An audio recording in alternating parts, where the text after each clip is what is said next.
I ask for your blessings and for your presence now.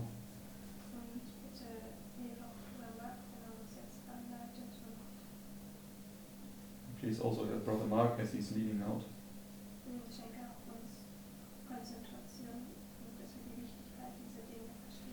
And please give us also concentration and help us to feel the importance of these things that we study. In Jesus' name, amen. Okay, turn to Judges chapter 17. Lass uns zu Richter 17 gehen.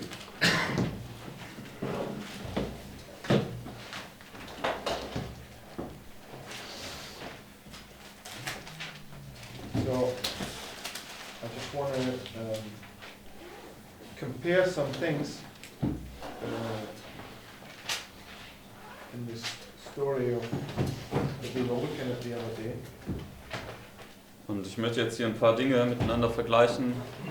Die Geschichte haben wir ja vor kurzem angeschaut. Okay, in regards to Judges 19. Nämlich diese Geschichte hier aus Kapitel 17 mit Kapitel 19.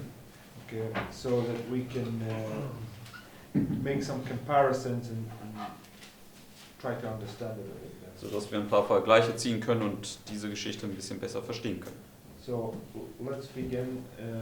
Maris, begin with you just 3 verses a piece till we get to the end of chapter 17. It says, and there was a man of Mount Ephraim whose name was Micah, and he said unto his mother, the 1100 shekels of silver that were taken from thee, about which thou cursest, and spakest thou also in mine ears, behold, the silver is with me. I took it. And his mother said, blessed be thou of the Lord, my son. And when he had restored the 1100 shekels of silver to his mother said, I had wholly dedicated the silver unto the Lord from my hand for my son, to make a graven image and a molten image. Now therefore I will restore it unto thee.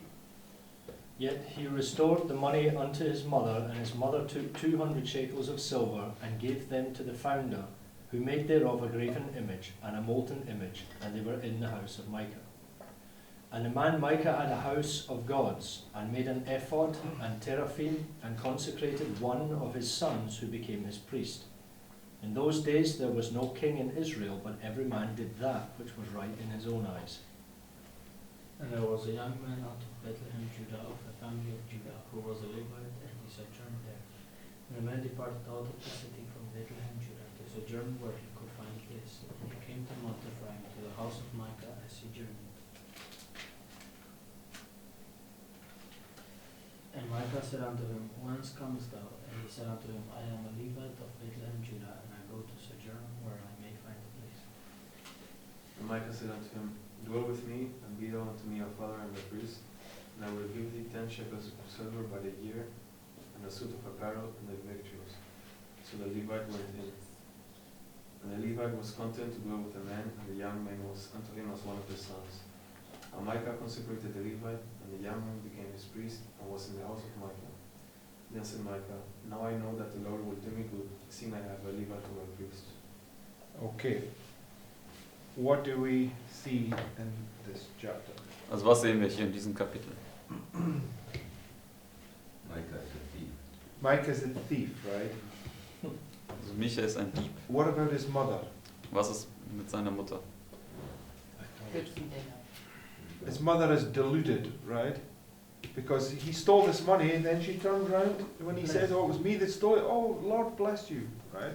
Also die Mutter, die ist auch irgendwie verführt. Denn nachdem Micha das gestohlen hat und ihr das dann gebeichtet hat, dann hat sie gesagt, ah ja, kein Problem, der Herr segne dich.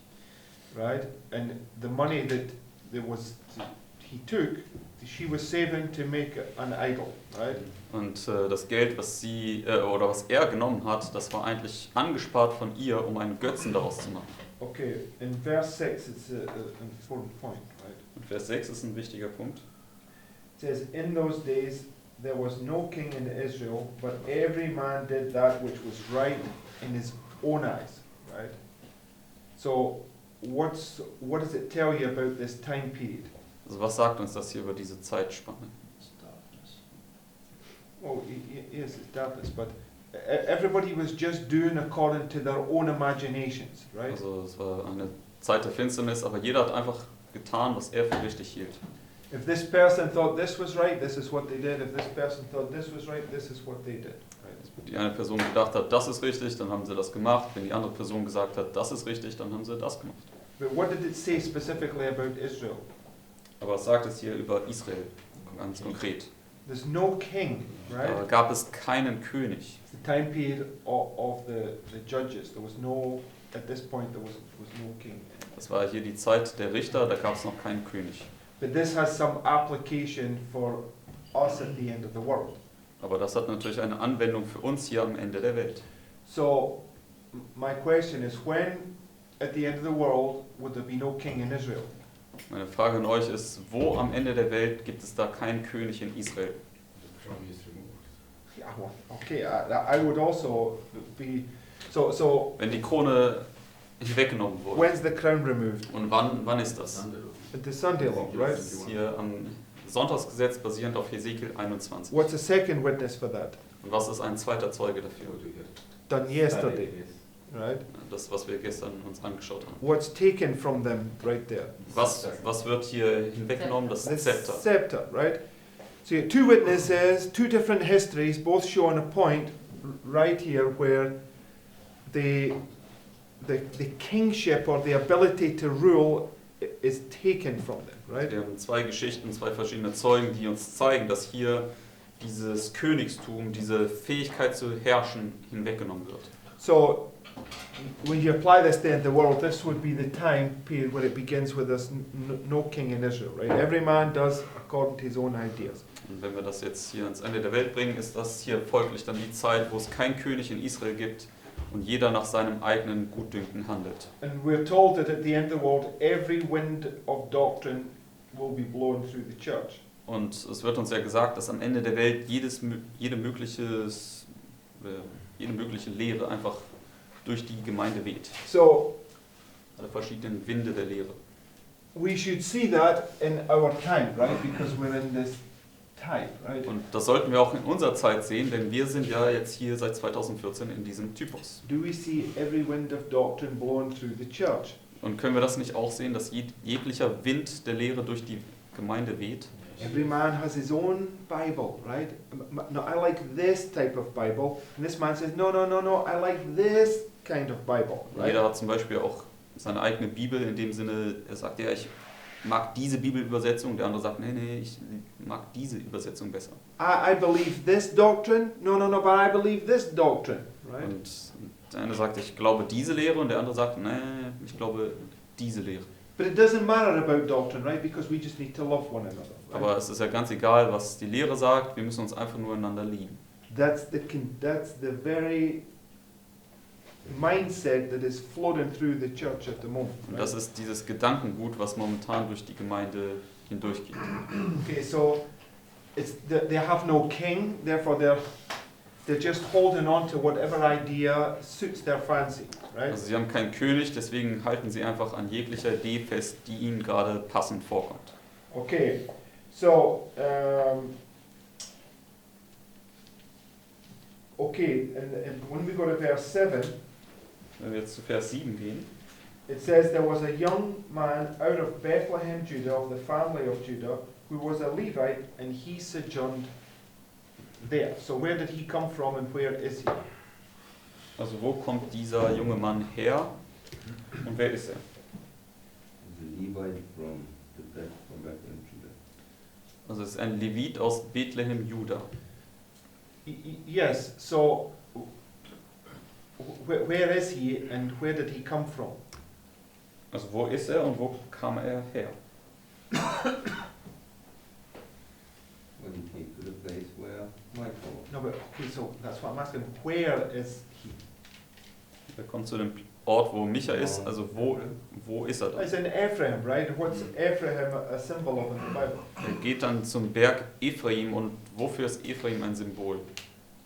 The golden calf, the rebellion, the 10 tribes. The 10 tribes, right? Ephraim ist ein anderer Ausdruck für die 10 Stämme And Judah was part of these 2 tribes, right? und Juda war Teil der 2 Stämme.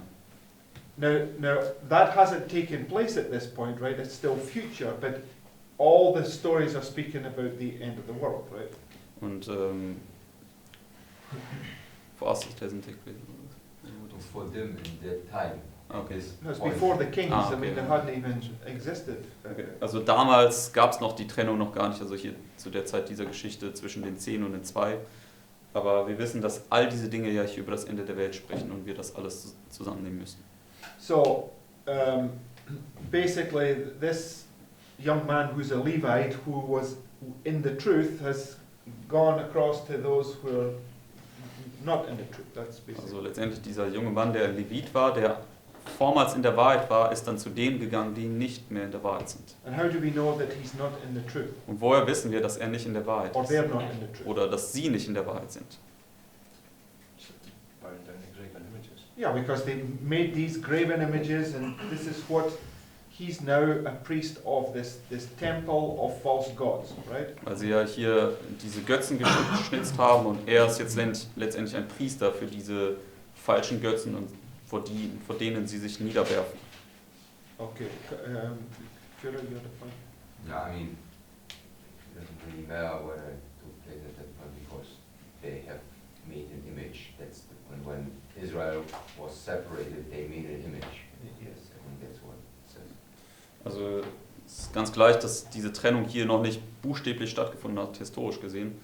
Aber als Israel sich ja getrennt hat von Juda, da haben sie diese goldenen Kälber gemacht. Und hier machen sie auch ein Bildnis. Also Okay. man sieht denselben Zeitpunkt. Now, we're not going to read it, you can read it in your own time, but the next chapter, the Danites come, and they basically, they go to war on one of the cities there, and they kill all the people, but they come back to this place right here, and they rob the idols, and they take the priest with them. Also wir lesen jetzt nicht das nächste Kapitel, also Kapitel 18 werden wir nicht lesen. Da kommen die Daniter und fallen in dieses Gebiet ein, zerstören eine Stadt und plündern unter anderem dann auch hier dieses Haus von Micha und klauen diesen Götzen. So, the only point that I'm making is, these, They also take the Levite, right? yes, they take, Und sie nehmen auch den Leviten dann mit sich. So, the only point that I'm making is that Dan is part of the 10 tribes, right? Und den Punkt, den ich machen möchte, ist, dass Dan ist ja Teil der 10 Stämme gewesen. Okay, so he's still in this land of Ephraim, right? Deswegen er ist immer noch in diesem Land von Ephraim. So all I want to make the point, and I'm open to be corrected on that, is that this Levite, he's dwelling in the land of Ephraim, the land of the 10 tribes. And these first 2 chapters basically set the scene for when you come to chapter 19. Also den Punkt, den ich machen möchte, ist, dass dieser Levit, der hier beschrieben wird, in Kapitel 17, er wohnt dort in den Bergen Ephraims, er ist dort bei diesen 10 Stämmen und die ersten 2 Kapitel hier, also 17 und 18, geben sozusagen die Bühne für Kapitel 19 vor. Okay, and you can see that this is an evil place where everybody's just killing and murdering and doing whatever they want. Man kann sehen, dass das alles hier letztendlich ein böser Ort ist, wo jeder tut, was er will und sich gegenseitig tötet. Now, come to chapter 19 Gehen wir zu Kapitel 19, and verse 1. beginnen mit Vers 1. The very first thing it does is it puts this point in place. Das allererste, was hier gemacht wird, ist, dass es hier dieses Konzept bestätigt. It says, and it came to pass in those days when there was no king in Israel. What point is it emphasizing? Also was möchte hier die Bibel hervorheben? Nothing has changed to chapter 17. Okay, that might be, but I'm just saying there's no king in Israel. It's marking this point for us, right? Also es gibt keinen König in Israel, es markiert diesen Punkt für uns. It says there was no king in Israel, that there was a certain Levite sojourning on the side of Mount Ephraim, who took to him a concubine out of Bethlehem, Judah. Right? So, if the Bible has to interpret itself, we already have this Levite in the previous story who comes from Bethlehem, Judah. Right? Also wenn die Bibel sich ja selbst auslegt, dann haben wir ja bereits den Leviten in Kapitel 17 erwähnt gehabt, der aus Bethlehem, Juda kam. So, what do we already know about this Levite? Und was wissen wir bereits über diesen Leviten? Came from Bethlehem, Judah, and he's worshiping idols. So, dass Bethlehem Juda kam und Götzen anbetet. Yeah, he's in darkness, right? He thinks that it's right when he's looking after. The 10 tribes. What are they also a symbol of? Also er ist in Finsternis. Und die 10 Stämme, wofür stehen sie auch noch symbolisch? What are they a symbol of? Word. What do you mean you don't know? Why don't we know? How Wofür, many kings is there? wofür stehen die 10 Stämme symbolisch? That's what I'm asking. What do this 10 tribes? What is a symbol of? Wofür steht das noch symbolisch? But he said the will. Who said the world? Man. No, no. Marius is jumping between his thoughts. He's not sure what. I said 2 times, but I didn't know what No, the answer that you wanted. No, the answer that I want is, what does it represent? It represents the world, right? We have Okay. Ahab and the 10 tribes. Yeah, you have to be sure about what you're believing, right? It's, Also es stellt auch in einer Anwendung die 10 Könige die Welt dar, denn du hast zum Beispiel Ahab und die 10 Stämme. so, if we look at the world, is this the mindset of the world, that every man does what's right in his own mind? Und wenn wir uns die Welt anschauen, ist das nicht ihr Gedankengut, dass jeder tut und lässt, was er für richtig hält? Yes, right? Ja. But God's people are ruled by God's word. They have a king over them, right? Aber Gottes Volk, sie sind beherrscht durch Gottes Wort, sie haben einen König über sich. Right? In fact, just if I remember rightly, go to, I think it's Luke 19. Gehen wir zu Lukas 19, glaube ich, dass das richtige Kapitel ist.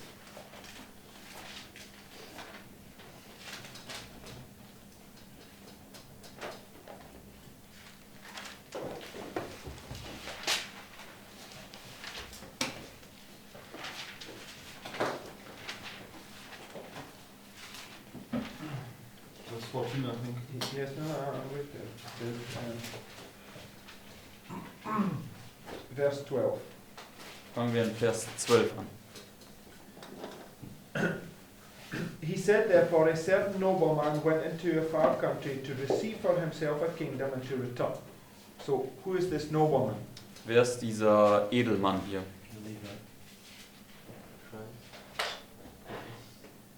Yes, it's Christ, right? But specifically, what does it say about him? Das ist Christus, aber was sagt es hier ganz konkret über ihn? What about Christ? Was steht hier über Christus? It says it in the verse, right? What did he go to receive? So what is he? A king, right? Also was wird der Herr hier erhalten? Ein Königreich. Deswegen, was ist er? Er ist ein König. Okay, verse 13. Vers 13. And he called his 10 servants and delivered them 10 pounds and said unto them, Occupy till I come. But his citizens hated him and sent a message after him saying, We will not have this man to reign over us. Right? Exactly the same principle, right? Also bis Vers 14 ist genau dasselbe Prinzip. Because these people there in chapter 17, they claim to worship God, but they worship God, everybody according to their own mind. Denn die Leute hier in Kapitel 17, die behaupten zwar, Gott anbeten zu wollen, aber sie beten ihn nach ihrem eigenen Gutdünken an. Right? Richtig? So, it tells us that making this point prominent, that they have no king over them. They say, we'll not have this man to rule over us. Also sie sagen hier, wir wollen nicht, dass jener über uns herrscht. Das ist auch, was wir in Richter 17 und 19 lesen, wo sie keinen König über sich haben. Okay, so anyway, so Gehen wir zurück zu Richter 19. back to chapter 19, right? And let's read now just a couple of verses apiece, and let's read down all the way to verse.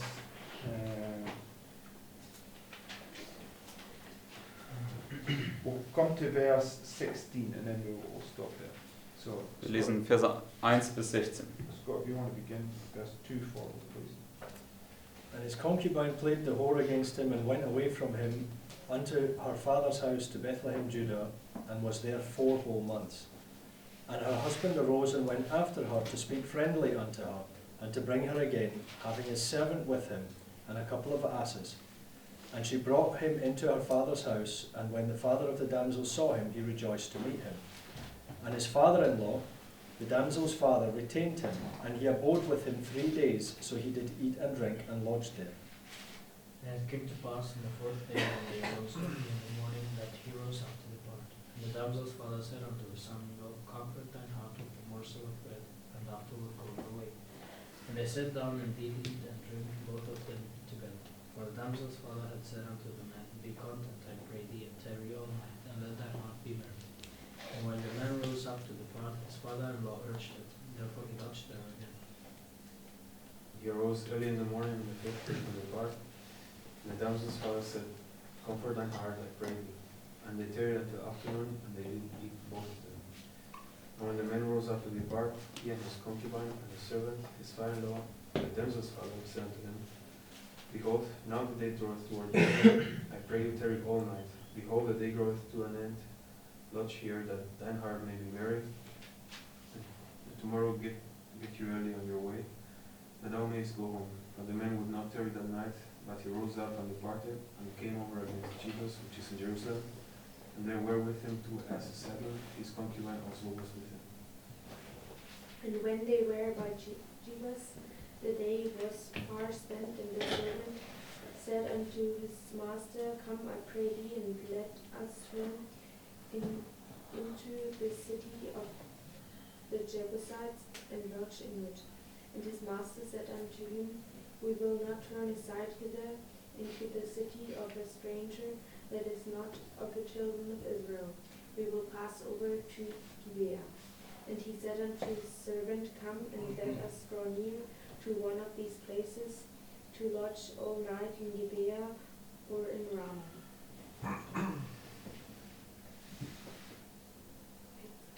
They passed on and went their way, and the sun went down upon them. When they were in Gibeah, which belonged to Benjamin, they turned aside thither to go in and lodge in Gibeah. And when he went in, he sat them down in the street of the city, for there was no man that took them into his house to lodge in. Okay, so you have this story. This man, he's basically, we spoke about this the other day in verse 2. He's got this concubine that he's claiming at least she played the whore, and he's gone after her to speak friendly to her, right? Also hier in Vers 2 haben wir letztens ja schon mal uns angeschaut, dass dieser Levit hier, dieser Mann hat jetzt diese Nebenfrau und er behauptet, dass sie ihn betrogen hätte und dass sie letztendlich hier dann von ihm abgehauen ist. Okay, so, and Fyodor was taking us to this point in Ruth. You can also see it in Zechariah that God is the one that comes and speaks friendly. He speaks comfortable words to his people, right? Und Fyodor hat ja noch die Parallele gezogen zu Buch Ruth, wo dann letztendlich Boas diese freundlichen Worte zu Ruth sprach. And in Zechariah. Und auch in Sacharja steht dann, dass Gott diese freundlichen Worte zu seinem Volk spricht. Und das findet man dann auch hier in Vers 3. So, and we know that Boaz is a type of Christ, right? Und wir wissen, dass Boas ein Typus für Christus ist. So, whatever has been represented in here, this man is, he's playing certain roles that we see Christ playing in the Bible, right? Also wer immer auch dieser Mann ist, er erfüllt bestimmte Rollen, die an sich auch Christus in der Bibel erfüllt. Okay, so the point is that how many months was this woman gone? 4 months. 4 months, Und right? wie viele Monate ist diese Frau weg gewesen? Für 4 Monate. And prophetically, what time do we see these verses that we read? It's mentioned a certain time. What symbol do we see? Prophetisch gesehen, welche Zeit wird hier erwähnt, welche Symbole? 120 days? No, I'm not talking about the 4 months now. There's another symbol in there. Ich spreche jetzt nicht hier über die 4 Monate, da gibt es noch ein anderes Symbol. It's the days that they spent there. It's, I think we left them there. No, Six you're going off. There's something time marked in those verses that's a prophetic marker. Also hier gibt es eine Zeitangabe in diesen Versen, die auch ein prophetischer Markstein ist. He didn't tarry all night. Okay, so what do you mean by that? Also er hat nicht die ganze Nacht über verweilt. I don't mean anything by that. I'm just. Yes. I'm asking I'm a just question. looking for the time that's in there. Okay, so what is it? The tarrying time, right? Is that that's the answer, right? Also was ist das mit diesem Verzögern? Also im Englischen steht da, he didn't tarry all night, also er verzögerte nicht die ganze Nacht. Okay, so Und das spricht auf die Verzögerungszeit an. does the tarrying time match up with the 100 or these 4 months? Und ist die Verzögerungszeit in Einklang mit diesen 4 Monaten? Yes. Yes, right? Yeah. So right here, because this is what we have to do with the Bible, we have to put things in place, right? Das ist, was wir ja mit der Bibel tun müssen, wir müssen die Dinge an den Platz setzen. So right here we have the beginning of the tarrying time prophetically, Also hier im Sonntagsgesetz haben wir die Verzögerungszeit, wie sie prophetisch anfängt. okay? And we also know that prophetically speaking, we have the first day of the first month, and here we have the first day of the 5th month. Und wir wissen, das ist ja dann auch der erste Tag des ersten Monats und der erste Tag des 5. Monats. Right? Richtig. There's no king. There's no king. Right? Und da gibt es dann auch hier keinen König, weil hier die Krone ja prophetisch gesehen entfernt wird. So all I'm doing is when I study these things, I go through and I pick out all the bits that are something that we can mark on a line and just put them in place, right? Also wenn ich diese Dinge studiere, dann gucke ich und nehme all diese kleinen Teile, die ich erkennen kann und auf die Linie platzieren kann. 4 months she was righteous. She was what? For this period of the 4 months she was righteous. Okay, and what do you mean by that? Because she left the evil husband and went to the right father. She went to Bethlehem, Judah, right? Also für diese 4 Monate war die Frau gerecht, denn sie hat hier den bösen Ehemann verlassen und ist zu ihrem Vater zurückgekehrt. Okay, Nach so Bethlehem, Judah. Right? She was married to him, she left, and somehow then she played the whore, the true whore, when she went back with him. Also es ist ähnlich wie Hesekiel 16. Come to this. Ja, die Frau hat den falschen Mann verlassen und Christus geheiratet, ist aber dann untreu I geworden. mean, this story is quite confusing, but you'll see. But the point is that, The other way around. okay, right, so there's these 4 months marked in there, and then what other periods of time is marked in there? Also wir haben die 4 Monate hier markiert, aber welche anderen Zeitpunkte oder Zeitspannen? 4 days. Sorry? 3 and a 4th day. No, Fifth Day. there's a 5th day. Oh, yeah, well, 3rd day. Da gibt es auch einen 5. Tag noch. Okay, so there's 5 full days marked in there, Also right? in Vers 8 ist der 5. Tag, also sind 5 volle Tage hier erwähnt. Because it was on the evening of the 5th day, or just before the sun goes down on the 5th day, that he leaves, right? Denn es ist am Abend des 5. Tages oder kurz bevor die Sonne untergeht, dass er jetzt hier den Mann verlässt. Okay, so in the Bible, right, the Bible's got to explain itself. Und die Bibel muss sich ja selbst erklären. Where do we have 5 days marked and what does it represent? Wo haben wir 5 Tage erwähnt und was stellen sie dar? 5 days gather the manna. The 6th day gather double. Okay, so Also 5 Tage sammelt man das Manna und am 6. Tag das Doppelte. right, but where would you put the 5 days? Sunday law, wouldn't Wo setzt man die 5 Tage hin? Okay, so what would be the contradiction then? Was wäre dann der Widerspruch hier? That he would go after her already from the Sunday law. Which is actually Okay, so beginning of the 4 months. there's 4 months and then there's the 5 days at the end of the 4 months, Also right? man hat die 4 Monate und dann danach kommen ja an sich erst die 5 Tage. Right, so that's what I'm saying. What's the contradiction? Right? Also was ist dann der Widerspruch? Is the 4 months prior to that point, or because It's marking the no king in Israel at the beginning, right? Denn was folgte mit den 4 Monaten? Sind die also vor den 5 Tagen? Denn es sagt ja hier am Anfang, dass es keinen König gibt.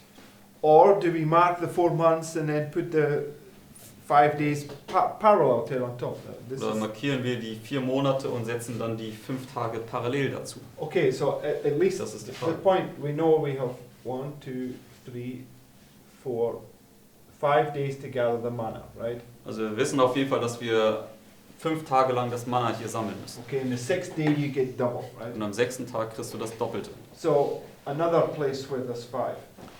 Wo gibt es noch 5 Tage?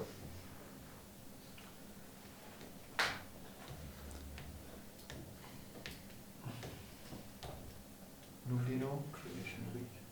I know what you want. Okay, so when we go to Exodus chapter 12, Gehen wir zu Exodus, also 2. Mose Kapitel 12.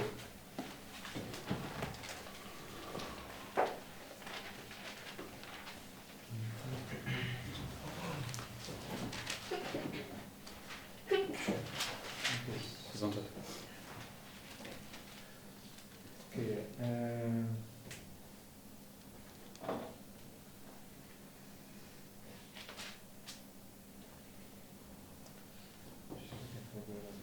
It's in verse 3. Das ist der 10. yes, what about verse 3? Says, Gehen wir zu Vers 3. says, Speak ye unto all the congregation of Israel, saying, In the 10th day of this month they shall take to them every man a lamb, according to the house of their fathers, a lamb for a house. And if the household be too little for the lamb, let him and his neighbour next to his house take it according to the number of the souls. Every man according to his eating shall make your count for the lamb. Your lamb shall be without blemish. A male of the first year, ye shall take it out from the sheep or from the goats, and ye shall keep it until the 14th day of the same month, and the whole assembly of the congregation of Israel shall kill it when? In the evening. Bis Vers 6 haben wir gelesen. So, Soll am Abend geschlachtet werden. prophetically speaking, where is evening on our line? Prophetisch gesprochen, wo ist der Abend auf unserer Linie? Even.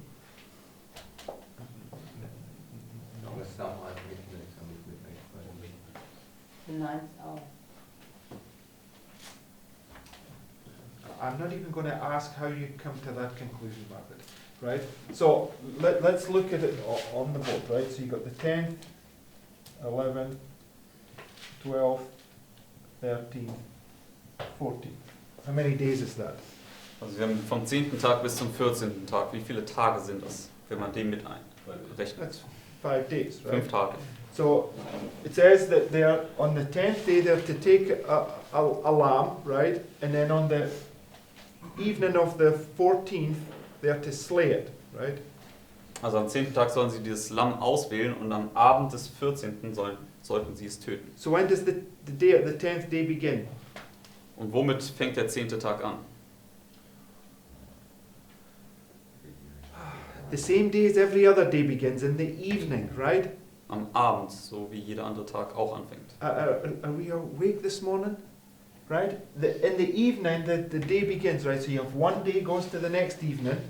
Also am Abend fängt der Tag an und dann geht es zum nächsten Abend. And then the next day, 2 Dann days, nächster Tag, 2 Tage, 3 days, 3 Tage, 4 days. 4 Tage. So on at the end of the 4th day is the beginning of the 5th day, right? Und am Ende des 4. Tags ist ja der Anfang des 5. Tages, stimmt's? Right? So what was to happen on the 5th day? Was sollte also hier am Beginn des 5. Tages passieren?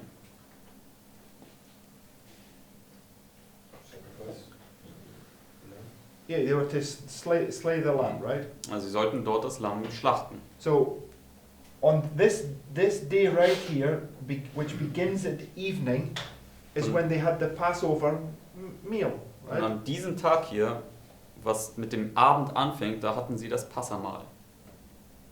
Richtig? Right? Okay. So the cross, where Christ physically went to the cross, was in the morning, right? Und das Kreuz, wo Christus physisch ans Kreuz ging, das war am Morgen. Right? But the Passover meal, this is what we've been looking at, begins right here. Aber das Passamahl, das haben wir uns ja schon angeschaut, findet immer hier Mitternacht statt, mit der So, Fußwaschung. if you were going to take this 5 days and apply it, because go back to the Also wenn wir jetzt diese 5 Tage nehmen und sie jetzt anwenden, go back to Judges 19. Excuse me. dann gehen wir zurück zu Richter 19.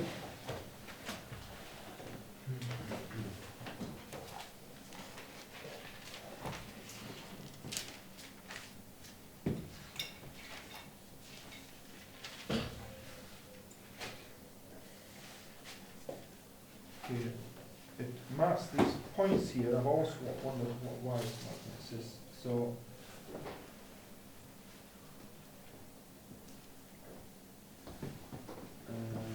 Okay, verse 8. Lesen wir in Vers 8. It says, and he rose early in the morning on the 5th day to depart, and the damsel's father said, Comfort thine heart, I pray thee. And they tarried until afternoon, and they did eat both of them. And when the man rose up to depart, he and his concubine and his servant, his father-in-law and his damsel's father said unto him, Behold now, the day draweth towards evening. Right? It's emphasizing this point. So I pray you tarry all night, behold, the day groweth to an end, lodge here, that thine heart may be merry, and tomorrow get you early on your way, that thou mayest go home. But the man would not tarry that night, but he rose up and departed, and came over against Jebus, which is in Jerusalem, and there were with him 2 asses saddled. His concubine was also with him. Right? So where would we be? Bis Vers 10 gelesen. In these 5 days, where would he be now? Also in diesen 5 Tagen, wo wäre er jetzt?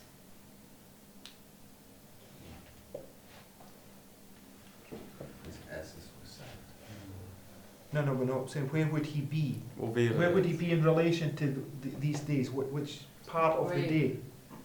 Sorry? Grave. At the end of the 14th. Yeah, it would be at the end, near the end of the day, Er right? wäre jetzt hier gegen Ende des 14. Tages. Okay, so if he was really, if let's just say, right, if these 5 days were really referring to these 5 days, Also wenn he's diese certainly 5 not Tage following it, right? wirklich basierend sind mit diesen 5 Tagen, dann befolgt er sie nicht wirklich. You get what I'm saying? Erkennt ihr, was ich sagen will? We're taking symbols out the Bible to explain the Bible, right? Wir nehmen ja Symbole aus der Bibel, um die Bibel damit zu erklären. Right? Richtig? So I'm saying if he was really following, if these 5 days were marking these 5 days, then he's not following the pattern. Denn wenn diese 5 Tage jetzt diese 5 Tage hier beschreiben, dann folgt er nicht dem Muster, was vorgegeben ist von diesen 5 Tagen. Right? Okay, wait. Your minds are miles away. Go to. I mean, it was in the evening of the 5th day that he left, right? Just before evening, no, not quite. It was evening when he got to the city. Okay, but I also didn't follow you. No, I'm going to explain it because that's what I'm saying. It says they tarried till afternoon. Yes, go now to. Let's go to verse 17 and we'll read it. Gehen wir zu Vers 17, dann lesen wir das. It says, and when he had lifted up his eyes, he saw a wayfaring man in the street of the city, and the old man said, Whither goest thou, and whence comest thou?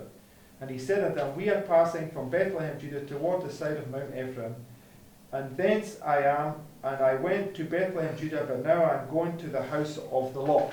So where's he claiming to go to? Also was behauptet er, wohin geht er jetzt hier? Ja.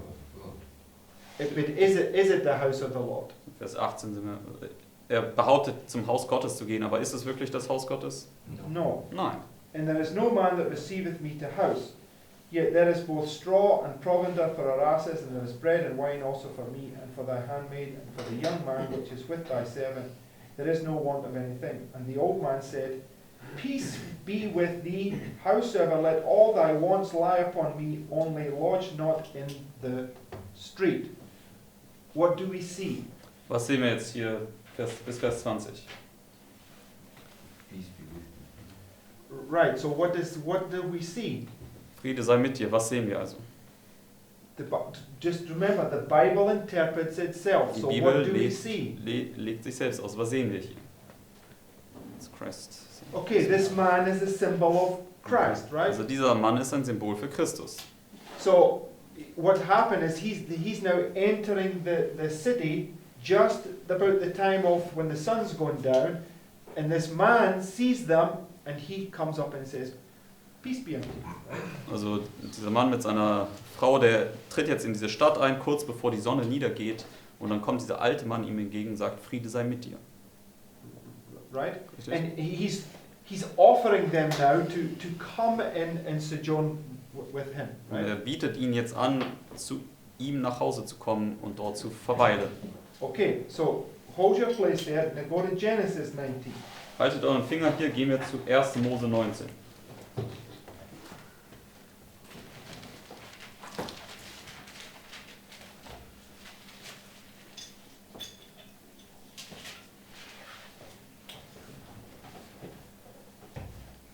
Okay, so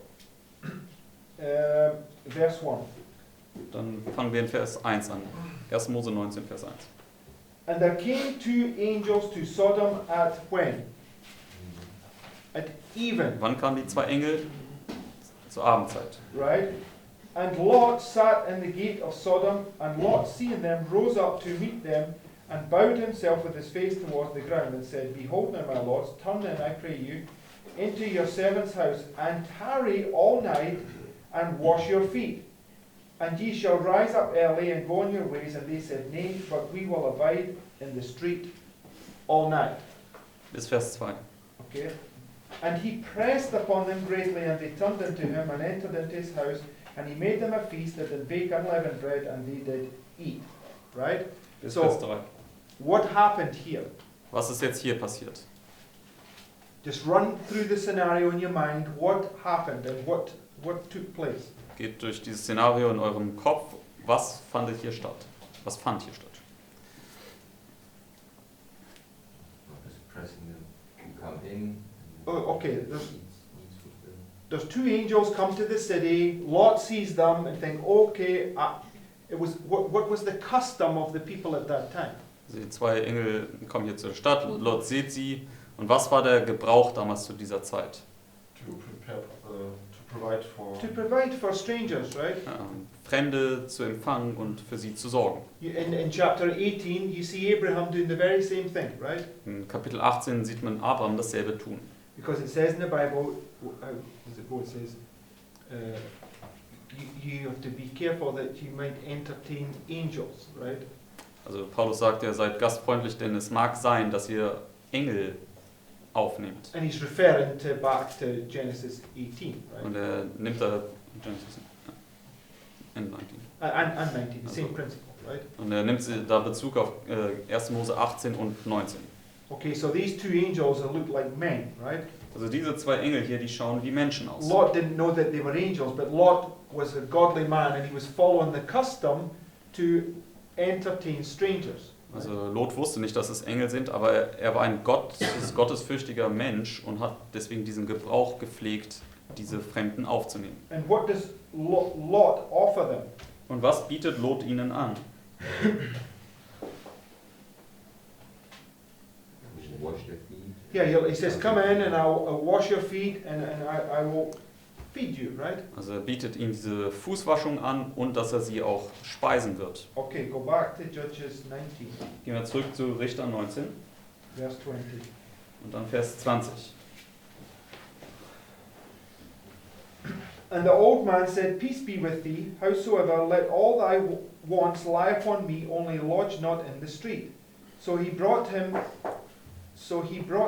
into his house, and gave provender unto the asses, and they washed their feet, and did eat and drink. Same custom, right? Selbe Gebrauch hier. So this old man that says, Peace be with you, is a righteous man. He understands this custom, right? Also dieser alte Mann, der sagt, Friede sei mit dir, ist ein gerechter Mann. Er versteht diesen Gebrauch. So if you're going to parallel those 2 stories, the old man would be Lot, and the Levite would be a parallel to these 2 angels, right? Wenn wir diese beiden Geschichten parallel setzen würden, dann wäre der alte Mann Lot und dieser Levit diese 2 Engel.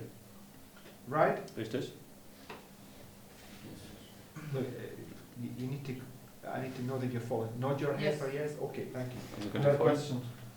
Yes, go on. I asked myself that the other day already. The Levite, because he, and maybe you come to the point, but he chops down the girl at the end, right? Just let's follow the narrative, then you make your point. You'll see, I'm not making any conclusions from this, I'm just paralleling the two things, right? Also ich möchte ja noch keine Schlussfolgerung aus diesen Sachen ziehen. Ich möchte erstmal diese beiden Geschichten parallel setzen. Okay, go back to Judges 19, verse 22. Gehen wir zurück zu Richter 19, Vers 23. It says, Now, as they were making their hearts merry, behold, the men of the city, certain sons... In Genesis 19. No, Judges 19. Verse 22, not It's 26. the same story, right? Vers 22. 22. Now, as they were making their hearts merry, behold, the men of the city, certain sons of Belial, beset the house round about, and beat at the door, and spake to the master of the house, the old man, saying, Bring forth the man that came into thine house, that we may know him. Right? So, this old man, he's invited this Levite into his house with his concubine. Also dieser alte Mann, der hat den Leviten mit seiner Frau in das Haus eingeladen. They're having a foot washing and they're eating and feasting, right? Und sie haben diese Fußwaschung und sie essen und feiern zusammen. And then the house gets surrounded, and all these men of the city, they knock on the door and say, Bring out the man that we might know him. Und dann kommen diese ganzen Gottlosen um das Haus herum und sagen, bringt den Mann raus, dass wir ihn erkennen können. So go back to Genesis 19 Halt den Finger hier in den Richter, gehen wir zurück zu Genesis 19, and verse 4. 1. Mose 19, Vers 4. So Lot, who's a parallel to this old man, has taken these two angels into his house. Und Lot, der eine Parallele ist zu diesem alten Mann, er hat diese zwei Engel in sein Haus aufgenommen. But before they lay down, the men of the city, even the men of Sodom, compassed the house round, both old and young, all the people from every quarter. And they called unto Lot and said unto him, Where are the men which came into thee this night? Bring them out that we may know them. Bis Vers Right. 5. What do we see? Was sehen wir hier? Parallel, right? Eine Parallele, richtig? Exactly the same things taking place, right? Genau dieselbe Sache, die hier stattfindet. So go back to Judges 19, Gehen wir zurück zu Richter 19, verse 23. Vers 23. It says, And the man, the master of the house, went out unto them, and said unto them, Nay, my brethren, nay, I pray you, do not so wickedly, seeing that this man is come into mine house, do not this folly. Right? So the old man says, don't do wickedly, this is folly what you're wanting to do. Der alte Mann sagt, tut nicht so gottlos, das ist töricht, was ihr vorhabt. Okay, go back to Genesis Gehen 19, wir zurück zu 1. Mose 19 verse 6. und lesen jetzt Vers 6. And Lot went out of the door unto them, and shut the door after him, and said, I pray you, brethren, do not so wickedly. Und bis Vers 7. Right? It says the same thing, right? Sagt ihr genau dasselbe, richtig? Right? So now you can clearly see that there's a parallel here that the Lord wants us to understand. Right? Also man kann ganz klar sehen, dass es eine Parallele gibt zwischen den beiden Geschichten, die der Herr uns zu verstehen geben möchte. Okay, now go to Genesis, Judges 19 again, verse 24. Zurück zu Richter 19, Vers 24. Behold, here is my daughter, a maiden, and his concubine.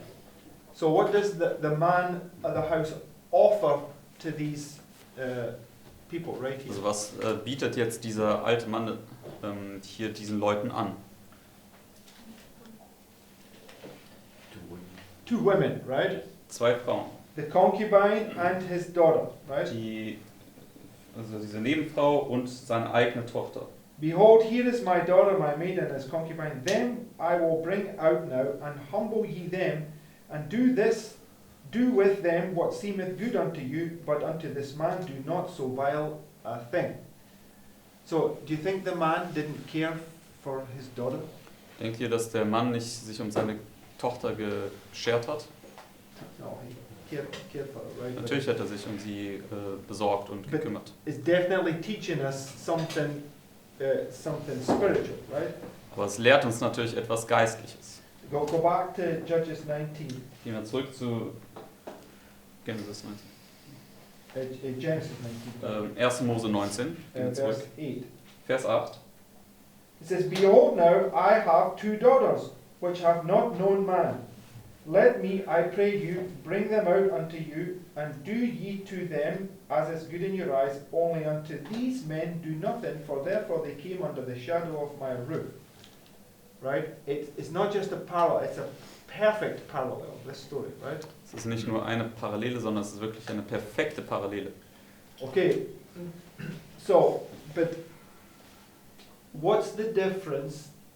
But okay, in both these stories, Lot and this old man, you can see that they're both righteous, right? They both have the exact same mindset. Also in beiden Geschichten kann man sehen, sowohl Lot als auch der alte Mann, die sind beide gerecht, sie haben beide dieses gerechte Gedankengut. Right? They both understand exactly the same principles, right? Sie beide verstehen diese richtigen Prinzipien. Does the Bible tell us that Lot was a righteous man? Und sagt die Bibel, dass Lot ein gerechter Mann war? Yes. Ja. And this old man was also following the customs, and he said, "Peace be unto you," and that's a symbol of Christ, right? Und dieser alte Mann, der hat auch diesen Gebräuchen gefolgt und er hat ja gesagt, Friede sei mit euch und das ist Christus, der das sagt. The point that I want to make is that Satan tries to counterfeit everything Christ does, right? Aber den Punkt, den ich machen möchte, ist, dass Satan alles fälscht, was Christus tut. Right? Richtig? So Christ was sending 2 angels to this city to try and save Lot. Also Christus hat jetzt 2 Engel hier nach Sodom geschickt, um Lot zu retten. But in the story of Judges 19, this man that comes with his concubine, he's not a righteous man.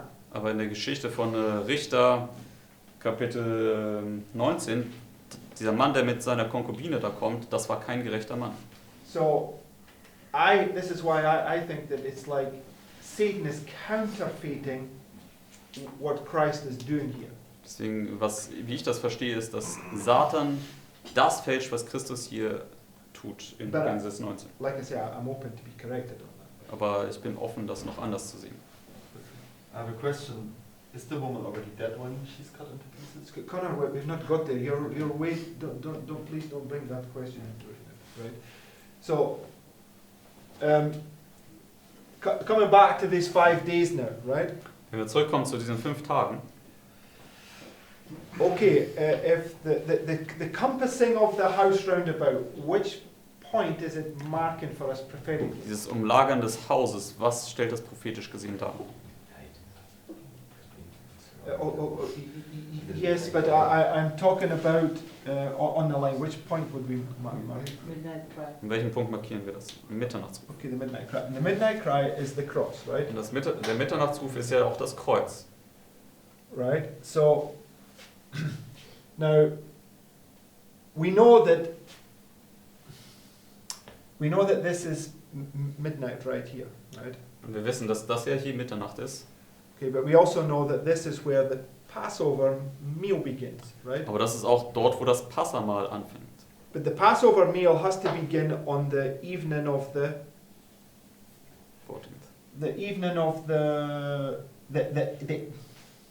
end of the 4th day, the beginning of the 5th day, right? Aber das Passamahl, das fängt ja am Ende des 4. Tages und am Anfang des 5. Tages statt. So the point I'm making is that this man didn't get to the city till the end of the 5th day.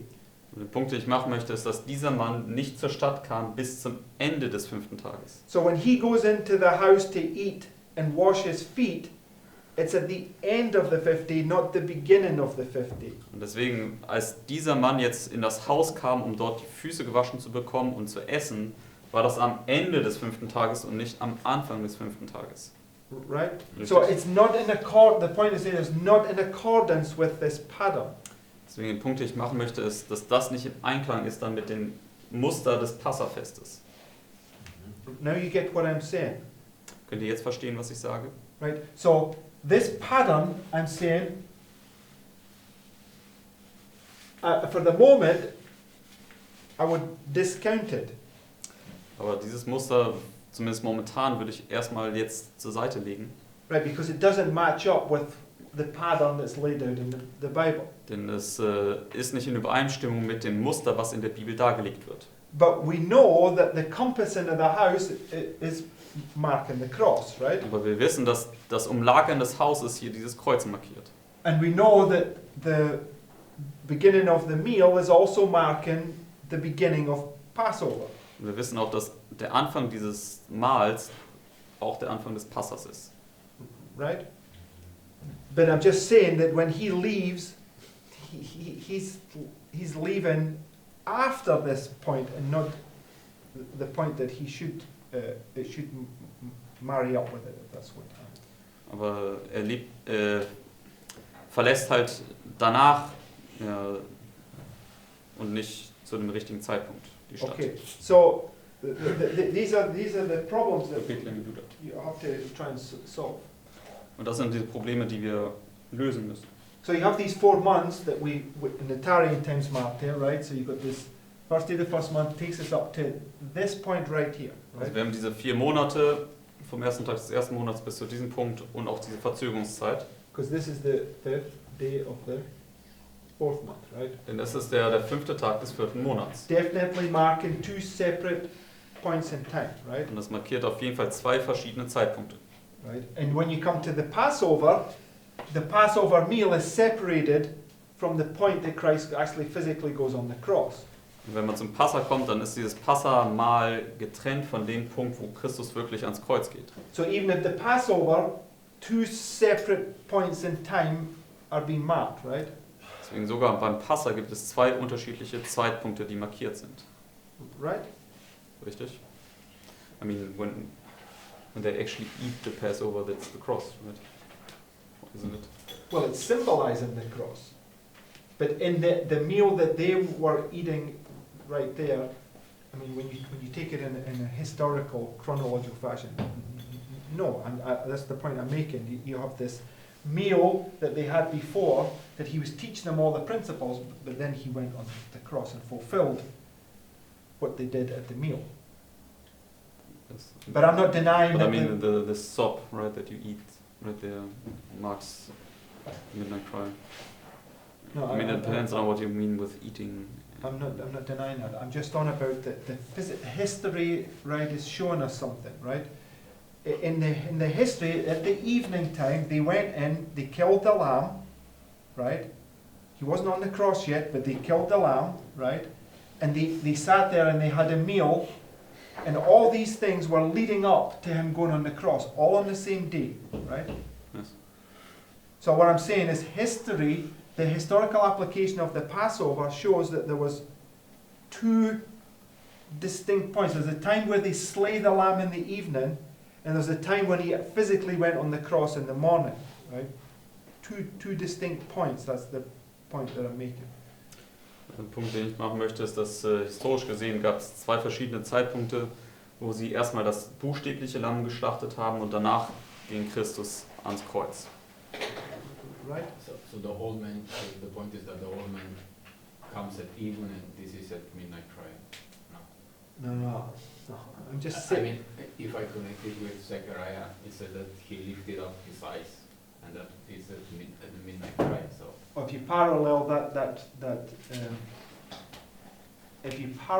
that point, that would be at the point where the Passover begins. It's at evening, right? Also das Passa beginnt zur Abendzeit. Why are you saying the midnight cry?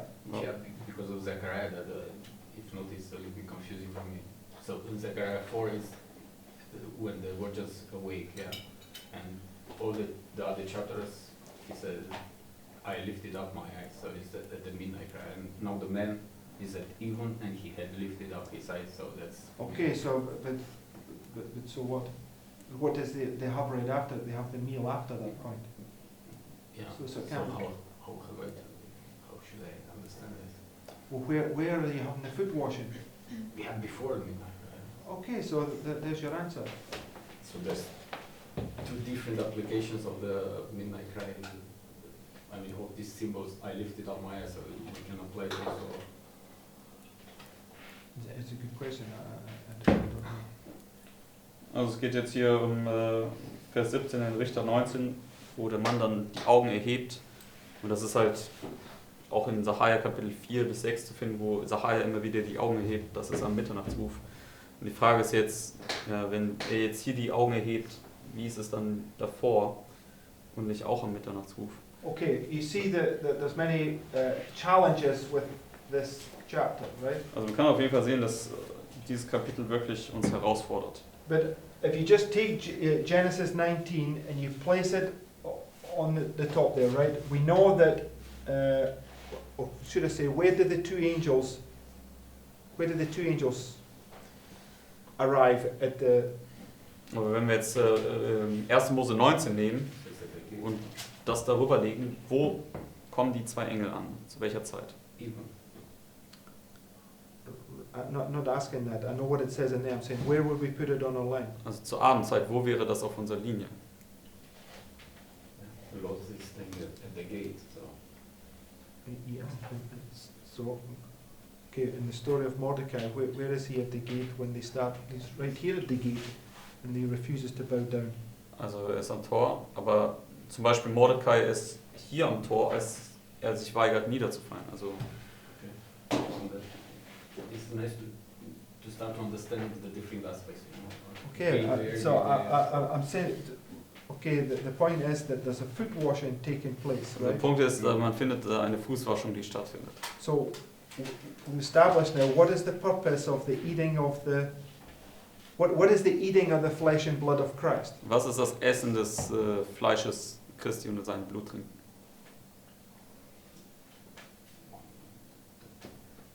Preparation for the Okay, what does it represent, eating flesh and blood of Christ? Was bedeutet das, sein Fleisch zu essen, sein Blut zu trinken? study the word. Yes, to receive a message, right? Eine Botschaft zu erhalten. So, we know that this is marking this point here where you have to do that, and this also marking the foot washing, right? Wir wissen, dass das hier dieser Punkt ist, wo du das tun musst, und das markiert auch die Fußwaschung. So when he washed their feet, what was he doing? Als er die Füße gewaschen hat, was hat er gemacht? He was preparing them for the cross, right? Er hat sie vorbereitet auf das Kreuz. So, if you're going to take the foot washing, you'd have to put it in here, right? Also wenn du die Fußwaschung nehmen möchtest, dann musst du sie ja hier hinsetzen. And it begins at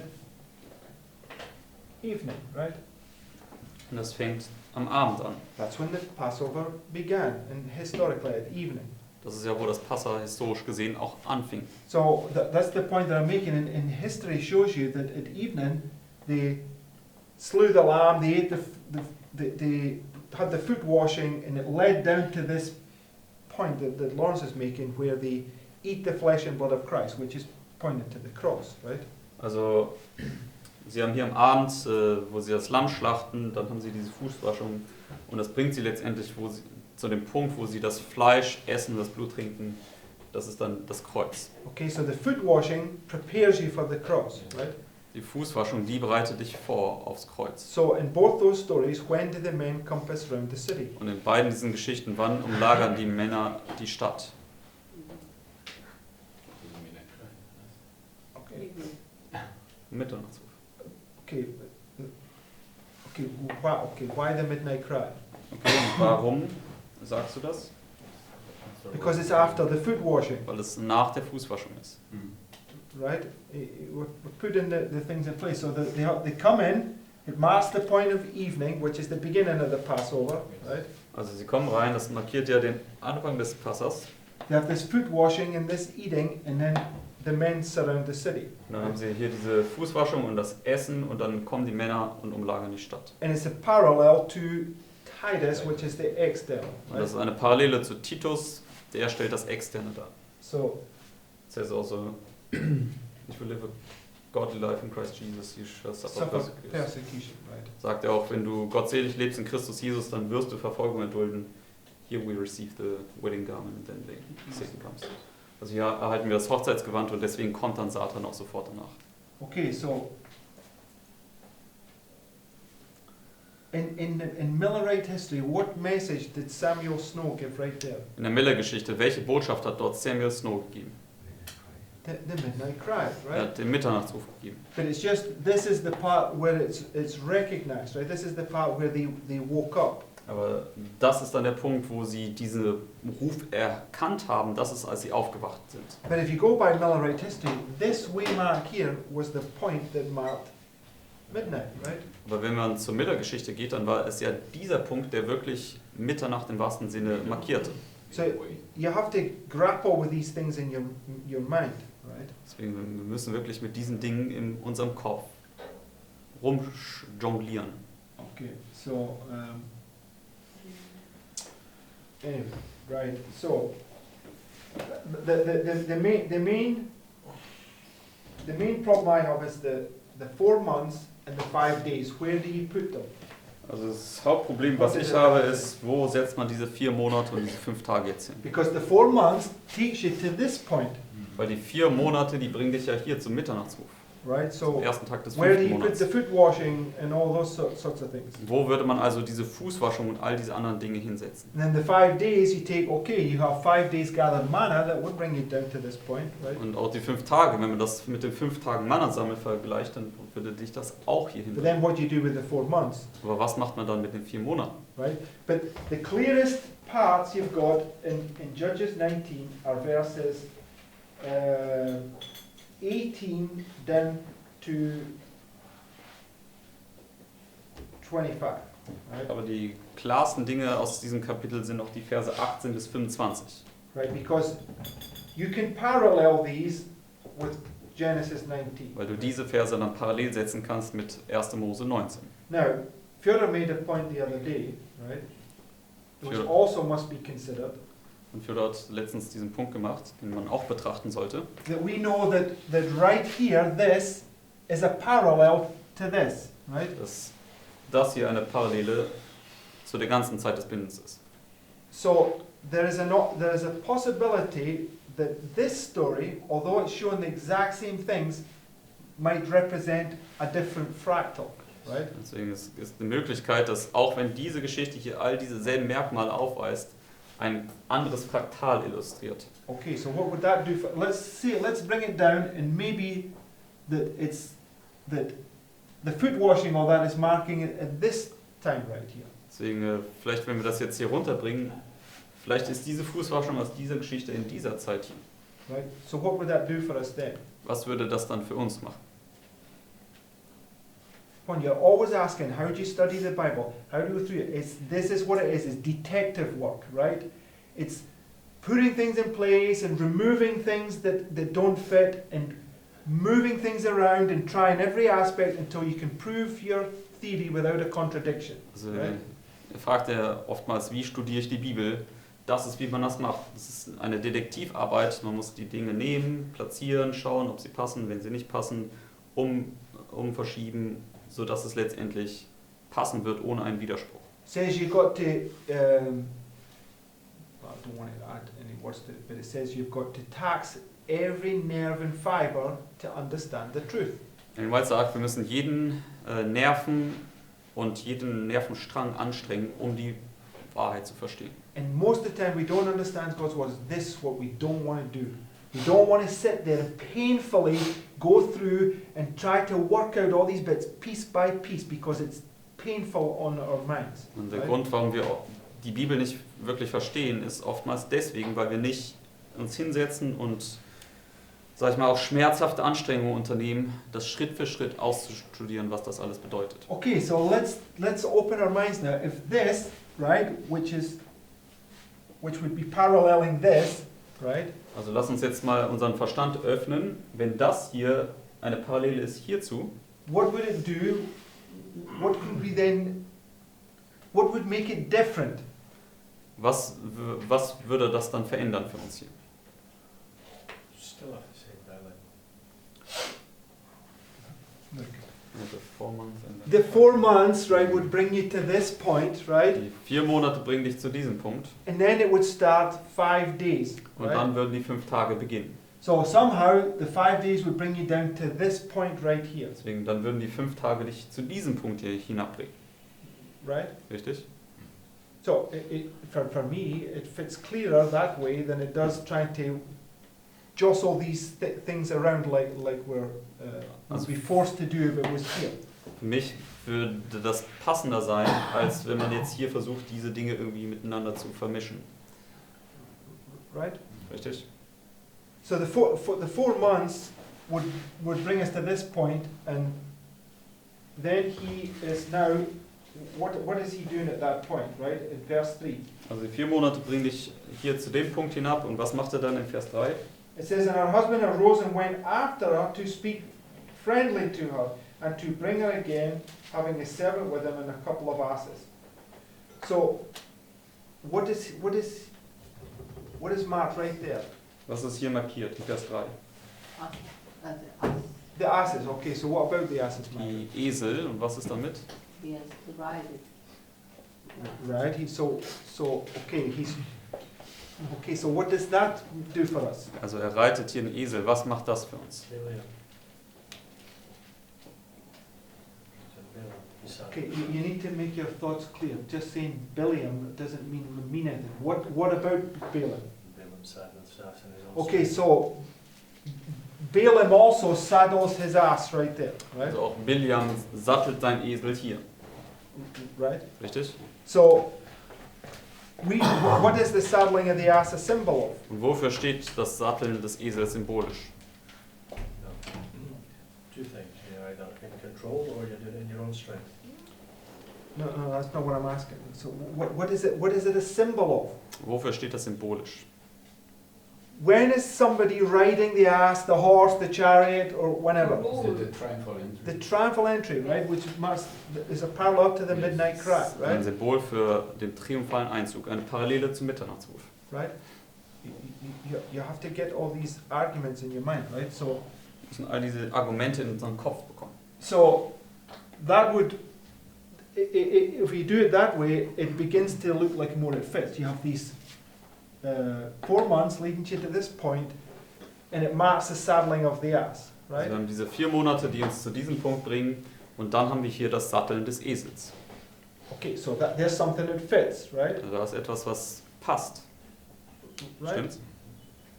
Okay, so we've run out of time, but what I'm saying to you is this is how you have to go and look at everything. You've got to weigh every little detail up to put it in place. Und das ist, wie wir uns diese Dinge anschauen müssen. Wir müssen jedes kleine Detail betrachten und gegeneinander abwägen. Okay. Let's close this. Lass uns für heute Morgen abschließen mit einem Gebet. Dear Heavenly Father, thank you so much that we can understand the stories better and better in future. Lieber himmlischer Vater, danke, dass wir diese Geschichten immer besser verstehen werden, auch in der Zukunft. Dear Heavenly Father, I pray that you will open our minds. We are so blinded, we are so dumb. Lord, I pray that you will give us understanding, that it is fit. Lieber himmlischer Vater, wir möchten dich bitten, dass du uns den Verstand öffnest. Wir sind nämlich sehr blind und taub und stumm. Und bitte hilf, dass wir das verstehen, sodass es passend ist. Lord Jesus, I thank you that you are having a big work to do in the end of the world, and I pray that we may be fit stones in your building. Herr Jesus, du hast ein großes Werk hier am Ende der Welt zu tun. Wir bitten dich, dass du uns hilfst, dass wir diese passenden Steine sind, die ins Bauwerk passen.